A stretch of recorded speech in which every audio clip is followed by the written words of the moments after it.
टाटा समूह के चेयरमैन और वरिष्ठ उद्योगपति रतन टाटा बुधवार को इस दुनिया को छोड़कर चले गए। 86 साल की उम्र में देश और दुनिया को अलविदा कहने वाले रतन टाटा को खराब स्वास्थ्य के चलते मुंबई के ब्रीच कैंडी अस्पताल में भर्ती कराया गया था, जहां 2 दिन पहले उन्होंने अपने स्वास्थ्य पर किसी भी तरह की अफवाह को न फैलाने और उस पर ध्यान न देने को कहा था और खुद को उन्होंने स्वस्थ बताया था। रतन टाटा के निधन पर राजनीति जगत से कई लोगों ने दुख जताया, जिसमें पीएम मोदी, राजनाथ सिंह, राहुल गांधी समेत कई दिग्गज शामिल। रतन जी टाटा नैतिकता और उद्यमशीलता के अपूर्व और आदर्श संगम थे।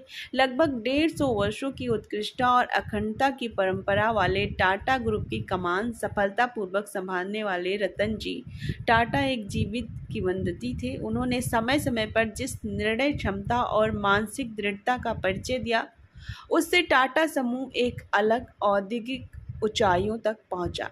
मैं उन्हें अपनी भावभीनी श्रद्धांजलि अर्पित करता हूं। एकनाथ शिंदे, सीएम महाराष्ट्र।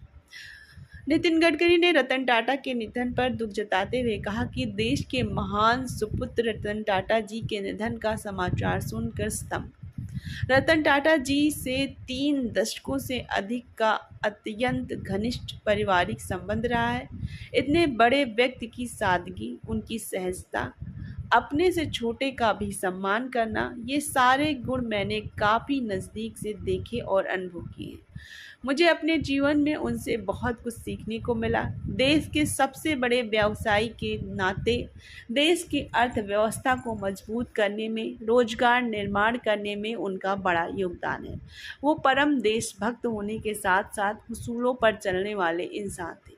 जितने बड़े व्यवसायी थे, उससे भी बड़े संवेदनशील समाजसेवी थे। उनके निधन से भारत ने एक आदर्श सुपुत्र खोया है। ये देश रतन टाटा जी को कभी भूल नहीं सकता। ईश्वर दिवंगत आत्मा को शांति प्रदान करे। ओम शांति।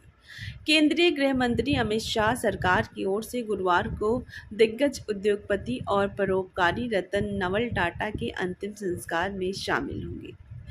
केंद्रीय मंत्री अमित शाह ने रतन टाटा के निधन पर कहा कि मशहूर उद्योगपति और सच्चे राष्ट्रवादी रतन टाटा जी के निधन से गहरा दुख हुआ है। उन्होंने अपना जीवन निस्वार्थ भाव से हमारे देश के विकास के लिए समर्पित कर दिया।